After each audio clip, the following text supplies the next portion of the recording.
The second home strategy and concrete plan for nurturing children. Xiefeng.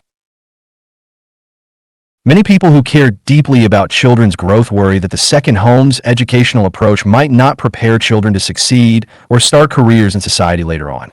They fear that children raised in the second home may feel out of place in mainstream society and find it difficult to secure jobs. This concern comes from genuine care, is understandable, and to some extent, reasonable. Below is a general overview of the second home strategy and specific approach to children's education and upbringing, which may serve as a reference for educators and researchers concerned with child development. First of all, the essence and purpose of education are to cultivate human beings who are developed in body, mind, soul, and intellect, not merely to produce biological labor machines.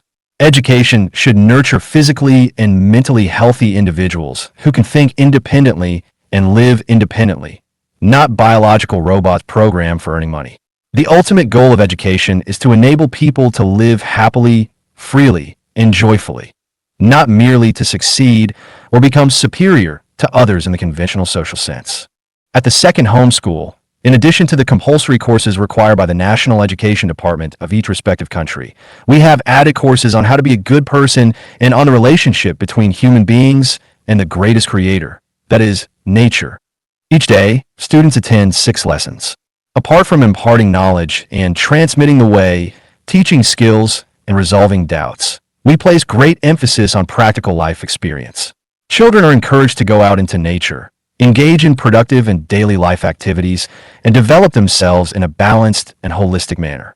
In terms of exam scores alone, the children educated at the second home might not outperform those educated in conventional schools.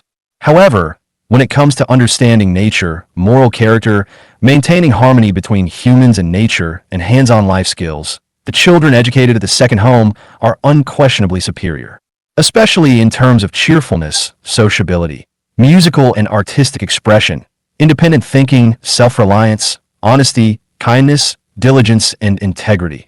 They're stronger and more balanced than children educated by mainstream society. Effective theories come from the practice of real life and, in turn, guide further practice. My own child began studying in a Commonwealth education system in junior high school. I noticed that his school finished at 1 p.m., had little to no homework, and focused its afternoons mainly on developing students' social and practical life skills.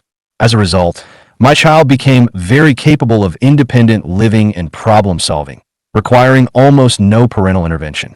He graduated from high school with excellent grades and was admitted to a top 50 U.S. university, managing all his affairs independently throughout. This experience shows that using exam scores and homework load as the main criteria for judging educational quality is fundamentally flawed.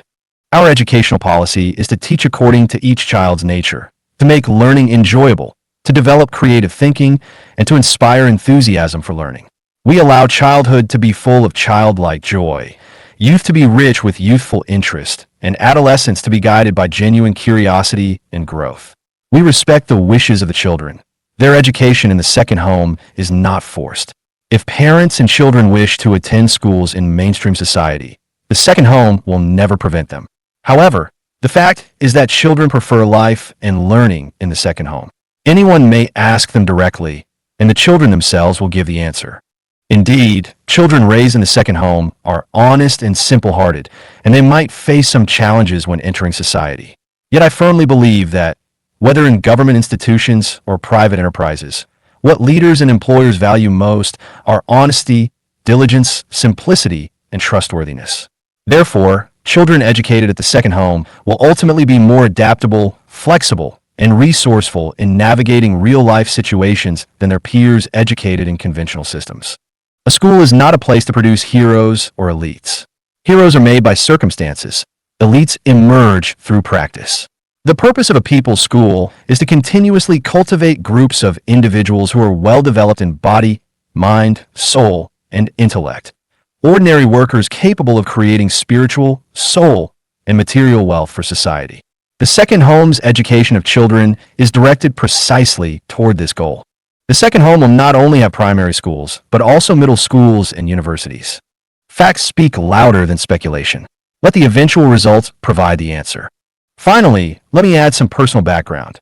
I, CFing, have received preschool, primary, secondary, technical, college, and university education. My field of study in college was pedagogy, teaching methods, and child psychology. I also worked as a middle school teacher and served as a class advisor for 5 years. November 21st, 2013.